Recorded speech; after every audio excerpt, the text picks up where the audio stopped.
Bueno, vamos a hablar y es importante siempre, tener sobre todo el panorama de salud de la provincia de Buenos Aires en estos tiempos. El ministro de Salud de la provincia de Buenos Aires, Daniel Goyan, está en línea. ¿Qué tal, ministro? ¿Cómo le va? ¿Qué tal, María? Buenos días. Bueno, a ver, le quiero primero arrancar por un panorama. ¿Cómo ve usted la situación de la provincia de Buenos Aires, partiendo, digamos, por el área metropolitana, que da la sensación de que los casos han bajado un escalón, ¿no? Sí, esta semana estamos ya en promedio de nuevo entre 700 y 800 casos menos diarios que la semana anterior en el AMBA, y una disminución pequeña en la provincia, porque esa disminución importante en el AMBA se compensa con un crecimiento en el interior, el crecimiento de los casos que ya representa ayer el 23% de los casos totales, así que imagínense que hace un mes y medio eran el 4 o 5% y ya andamos en un promedio de 21 o 22%, con un pico ayer de 23%. Así que ese es más o menos el panorama, mejorando acá la situación. Eso también se expresa en la utilización de camas del sistema sanitario. Y bueno, con indicadores buenos estos últimos 10 días, que como siempre decimos, 10 días hay que ver cómo siguen, ¿no? Siempre tener un periodo más largo para poder ver si es una tendencia más o menos firme, o si pasa lo que ya pasó en un par de oportunidades, que tenemos estos veranitos y después vuelve a recrudecer. ¿Pero hubo algún momento que bajara así 10 días? Sí. En la semana 34, 35 epidemiológica tuvimos ese famoso también, que se habló mucho del amesetamiento, con una declinación leve, moderada, muy pequeña. Esta es más significativa. Claro, y que también se expresó en las camas. Nosotros miramos 3 indicadores que para nosotros son muy prácticos, que es la utilización de camas, el 148, que es muy avisa con entre 10 y 14 días de anticipación lo que va a pasar. El 148, ayer tuvo un leve repunte, pero viene, hay que ver cómo sigue, porque viene con una tendencia también a caer, son las consultas telefónicas. Y con estos indicadores, y por supuesto la cantidad de casos diarios, son, nos parece, los que más pintan la realidad de lo que realmente pasa con la pandemia, ¿no? Claro, porque el tema de los muertos, ayer y hoy, digamos, ayer y antes de ayer, se reportaron números récord, ¿no? Por arriba de los 400 fallecidos, pero si uno mira de cuándo son esos decesos, tiene que ver con, digamos, o casos que se les había atribuido la muerte por otras razones y al ver que tenían COVID positivo le cambian la razón de la muerte, pero también con la carga como la van haciendo los sanatorios y entidades públicas. Claro. Siempre, la primera cosa que hay que considerar acá es que hasta antes de la pandemia el sector privado prácticamente era ínfimo, no estaba ni siquiera registrado en el CISA, como es la obligación. Esto es de años, ¿no? De años. O sea que no reportaban al sistema público las causales de las muertes que se daban en sus instituciones. Siempre los sanitaristas y epidemiólogos nos hemos quejado de que en la Argentina el sector privado no daba a conocer sus datos, con lo cual todos nuestros estudios epidemiológicos estaban basados básicamente sobre lo que sucede en los hospitales públicos. Bueno, hoy eso se empieza a corregir en cuanto a que todos los efectores privados se tuvieron que registrar. Lo que sí hay un atraso, porque tienen que poner administrativos que obviamente hoy con la pandemia están más abocados a otras tareas, no se quiere poner mucho personal junto.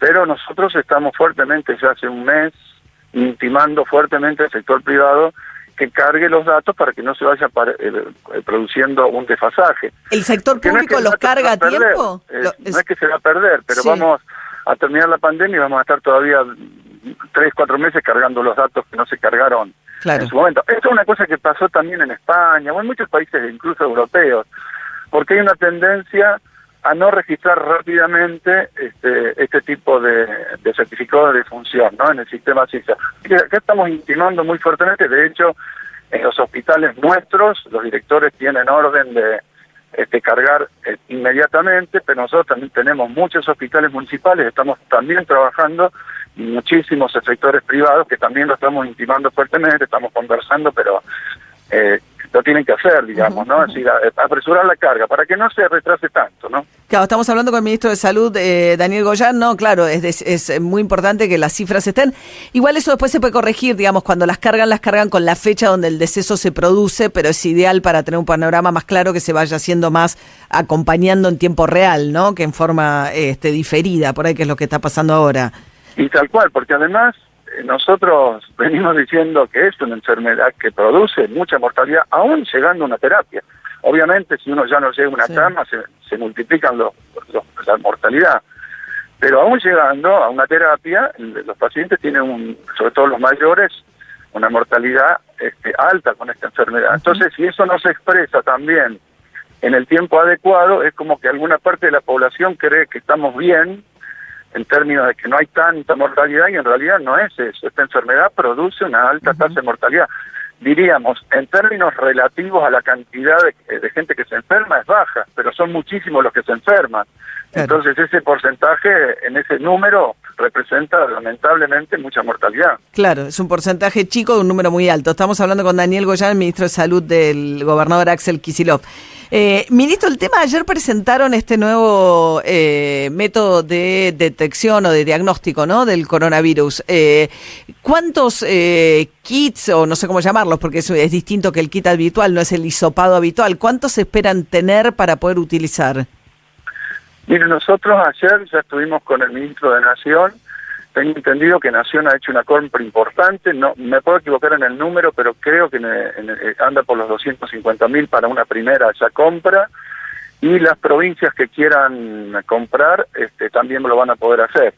Esto no reemplaza, como dijo Ginés ayer, no reemplaza la PCR, las PCR van a seguir. Además son el método contra el cual se valida todo, ¿no es cierto? Porque es el método que aún con fallas es el más preciso de todos. El PCR es el hisopado, que es más seguro. Este es un sistema que en 20 minutos... Ah, ok. Todos son hisopados. Sí. Este también es un hisopado, solamente que se coloca en un tubito, y en 15-20 minutos ese tubito se vuelca una gota de ese tubito que tiene una solución dentro de una plaquita como si fuera un EVA-test, y ahí en 15-20 minutos, y en el mismo lugar, uno le puede decir al paciente, usted tiene, usted no tiene. Ayer, por ejemplo, estábamos en Quilmes, de 55 pacientes que llevaban hecho el test, que tenían indicación de hacerse un testeo, 5 fueron positivos. Es decir, bueno, desde el punto de vista de la positividad bien, porque dio un poco menos del 10%, digamos, estamos hablando de una muestra chiquita, ¿no? Una experiencia que vivimos ayer, pero lo que permitió es que esos pacientes ya fueran a un centro de aislamiento, o si no podían, a su casa con el cuidado telefónico o el cuidado presencial. Claro, uno lo detecta más rápido, no tiene ese bache entre que tiene que esperar el diagnóstico, entonces permite actuar más rápido, ¿no? Eventualmente con esta nueva metodología. Ministro, ustedes, el tema de la vacuna, están... Digamos, el gobierno nacional por lo menos parece haber apostado fuerte, o apostó fuerte a AstraZeneca, ¿no? Ahora, tengo entendido que ustedes están tratando también de buscar otros desarrollos, con tener otras ventanas abiertas para poder acceder, en todo caso, tempranamente a la vacuna. Mire, ayer yo estuve con el ministro y a la tarde, lo dijo creo que también públicamente, se reunía con otros 2 laboratorios internacionales. Nación está en conversaciones con una gran cantidad de laboratorios. La de AstraZeneca es como decir, bueno, esto más o menos ya está cerrado, pero todo el resto de las posibilidades para tener la vacuna lo más pronto posible las está analizando Nación. Nosotros en la provincia lo que hemos hecho es informarnos de las distintas propuestas, ¿no? Ponerla en análisis, porque bueno, para ir ganando tiempo en términos de después cuando ya haya disponibilidad, si hay de varias posibilidades, bueno, estar informados nuestra gente, nuestros infectólogos acerca de las bondades o de las virtudes de cada vacuna, en fin, es tener un informe ya adelantado de todo lo que va a pasar. Entonces, ¿usted espera una primera tanda en el verano? Es un deseo enorme, y particularmente pienso que para el verano creo que alguna disponibilidad en el mundo va a haber. Hay que ver, porque va a haber una pelea mundial por esas dosis, si alguna cantidad puede llegar a la Argentina. Sé que se está trabajando en ese sentido. Si eso sucede, si tenemos en el verano alguna alguna vacuna más temprana que empiece, tener la mayor disponibilidad posible. Sé que el Ministerio está trabajando en todas las opciones. Estamos hablando con Daniel Goyán, ministro de Salud de la provincia de Buenos Aires. Ministro, hace unos minutos escuchábamos un audio de un reportaje que creo que fue una respuesta que usted dio ayer cuando justamente con Ginés González García anunciaban este nuevo método de testeo, que tenía que ver con las clases, y usted decía que despedirse de un compañerito es algo importante, pero no es el momento. Da la sensación de que es una forma, alguna vez usted había hablado del golf, como diciendo, bueno, jugar al golf, como da la sensación de que en esa misma frase está desmereciendo la importancia de la vuelta a la escuela, si me permite la interpretación. No, yo estoy diciendo que este es un hecho extraordinario que pasa cada 100 años. Hoy están cerrando las escuelas en Madrid, ayer solo cerraron más de 100 escuelas, porque tienen un criterio: un chico enfermo en el aula, se cierra el aula; 3 chicos enfermos, se cierra la escuela. Los primeros días de clase ya cerraron más de 100 escuelas porque aparecieron casos en todos lados. Madrid está yendo un sistema muy fuerte de cierre nuevamente, muy fuerte, lo mismo que Inglaterra y lo mismo que otras ciudades y otros países europeos. Y el tema clases ha sido un tema álgido, fue uno de los errores que el gobierno israelí reconoció como vital en esa segunda oleada que tuvieron, y ahora están cerrando nuevamente, ¿no? Que fue abrir las aulas. Entonces, pero, a ver, perdóneme una puntualización nomás. Madrid cierra 100 escuelas sobre miles, o sea, todas las demás siguen abiertas. En un día, en poquitos días que abrieron las clases ya cerraron más de 100 escuelas. Es decir, el tema es que es muy difícil que el virus, por más que uno tome todas las medidas, si se juntan los chicos en las escuelas, es muy difícil evitar los contagios. Bueno, uno puede tomar todos los recaudos que quiera, pero la pregunta es el costo-beneficio, ¿no? Y en eso están trabajando nuestras autoridades. No es que uno diga no va a suceder. Están trabajando en costo-beneficio. A ver, ¿cuánto beneficio nos da eso? Claro. ¿Y cuánto ponemos en riesgo? Claro, pero cuando usted dice el saludo del compañerito, pareciera que el beneficio es un beneficio social. Y cuando estamos hablando, digo, todos los expertos, y esto se ha visto en el mundo también, que como consecuencia... Dije que a mí me encantaría, yo desearía, porque es hermoso esa situación, donde los chicos puedan saludarse y todo, pero del deseo a la recomendación tiene que haber prudencia. Pero déjeme que termine el argumento, ministro, pero sí. Porque lo que quiero decir es, la evidencia muestra en el mundo que esto genera deserción escolar de los sectores más vulnerables, que la deserción, sobre todo en la mitad del secundario, genera un problema enorme, que genera muchos problemas de atraso en los sectores más vulnerables. Entonces, no es que el beneficio es social, suena muy frívolo, como si la motivación fuese saludar al compañerito, cuando creo que está en juego algo mucho más importante que eso con relación a los chicos. Lo que está en juego más importante es algo que nos pasa cada 100 años. No es algo que uno dice, lo voy a tener que pasar el año que viene, el otro. Cada 100 años. Lo que hay que ponerse en la mente es que esto nos tocó y ahora van a pasar por ahí, ojalá, otros 100 años para que le toque a otro. Entonces, a cuestiones extraordinarias, las respuestas son extraordinarias. No son respuestas del deseo de lo que uno quiere, son lo que con seguridad uno puede hacer para tratar de que se enferme la menor cantidad de gente. Hoy el objetivo central de todo el mundo es que se enferme la menor cantidad de gente y hacer en cada momento las aperturas de las actividades priorizadas, entre las cuales obviamente no es que uno diga la escuela no es importante, es importantísima, pero una vez cada 100 años no va a estar en la prioridad si me genera riesgo. Y entiendo el desafío logístico, además, porque eso significa mover padres. Entiendo perfectamente, le doy el dato nomás, acá me pasan, en España cerró menos del 1% de las escuelas. Desde que son ¿Cuántos días empezaron las clases?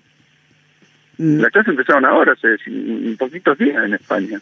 No, pero digo, lo que le quiero decir es esto, le hago esta pregunta, ministro, o sea, porque uno ve a la ciudad decir, ha habido apertura y los casos caen, ¿no?, en la ciudad, a pesar de que hubo aperturas, y que si las aperturas son al aire libre, esta es la hipótesis que uno le escucha decir a Quirós, si mientras la apertura sea al aire libre, lo que está demostrando esta mayor circulación con menor circulación del virus, demuestra que se puede hacer en forma segura, y de ahí la idea de los patios, de las escuelas, y no hacerlo obviamente en las aulas. ¿Usted cree que eso es así? Yo creo que obviamente las actividades al aire libre son más seguras que en lugares cerrados.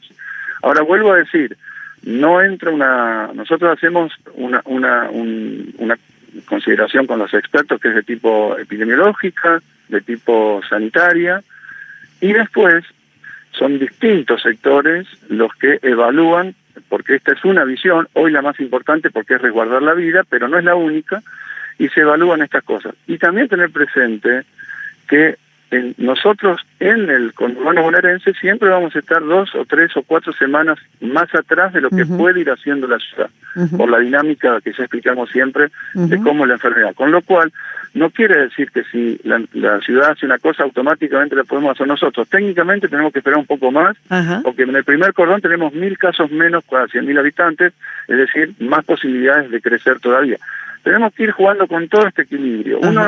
Miren, nuestras autoridades acá de la Ministerio de Cultura, Dirección General de Escuela, están trabajando en todas las hipótesis posibles. Vamos a ir viendo, si seguimos con esta caída que es muy sostenida, si se puede constatar que es firme, sostenida, que dura, uno seguramente va a pensar en nuevas actividades. No está nada cerrado. Lo que estoy diciendo es que aquellas actividades que no sean absolutamente priorizables, pero quiero decir, no porque no sean importantes, porque si no es todo importante, la verdad que para todo el mundo lo que hace es importante, pero cuando uno tiene que priorizar en base a la seguridad, preferimos que esto que pasa cada 100 años, tener mucha cautela para que no nos pase lo que pasó en otros lados, y ya los vimos, porque usted me dice, María, es el 1% a pocos días de empezar. ¿Cuál es la tónica? ¿Esperar que sea el 10%? O decir, ojo, en 10 días se me infectaron el 1%, si sigo esta progresión, que es lo que están analizando en España, ¿no? Sí. Si van a cerrar o no. Hay un principio de precaución en salud. Yo no puedo pensar siempre el escenario más benévolo, porque si me equivoco después pago en vidas. Entonces, es un dilema que uno tiene a la hora de decidir. Ahora, estas aperturas en la ciudad que a usted le habían preocupado de la gastronomía, etcétera, ¿le parece que finalmente no repercutieron epidemiológicamente? Todo lo que sea mover gente repercute. El tema es que tenemos 4 variables, o 5, que actúan para explicar. Ninguna es absolutamente certera, porque esa es la otra cosa que tiene esta pandemia, nada es certero en esta pandemia, pero son 5 variables que uno analiza para ver por qué suben y bajan los casos, ¿no? Desde el genio del virus, que se llama, si realmente en épocas estivales, y por qué baja un poco la contagiosidad, eso en el mundo se discute, pero es cierto que pasa con todos los coronas, por distintos motivos, y tiene que ver el asunto de que la gente se cuida, ha tomado conciencia y se cuida. Claro, decían que iban a salir miles y millones de chicos el día de la primavera, y acá no salió nadie. No, se va tomando conciencia, por suerte, tal cual. Sí. Entonces, todo ese tema, porque esto también hay que verlo en Europa. Lo que nosotros pudimos ver es que se relajaron un poco en las vacaciones, ¿no? Se relajaron en los sectores jóvenes, pero en los sectores de las personas mayores y de mayor riesgo, medidas por telefonía celular, la caída de la movilidad de la gente, por ejemplo, en Inglaterra, durante todo el periodo estival fue hasta del 40%. Es decir, se movía la gente con hábitos seguros y lo mínimo imprescindible. Bien. Entonces, hay que ir analizando todas estas variables y haciendo una toma de decisiones con un equilibrio. Nosotros priorizamos... Bueno, por ahí pueden pensar gastronomía, por ahí en el conurbano, ¿no? Si vienen 2-3 semanas después de Capital, por ahí toca eso. Todo se está evaluando, permanentemente se está evaluando todo. Lo que queremos es tener la mejor temporada posible de verano, la mayor cantidad de actividades abiertas, pero no descuidar que se nos dispare la curva de nuevo, porque estamos viendo la cantidad de muertos que se producen. Ministro Daniel Goyán, ministro de Salud de la Provincia de Buenos Aires, ha sido muy amable. Que tenga buen día, ¿eh? No, por favor, gracias a usted. Hasta luego. 8:49 de la mañana.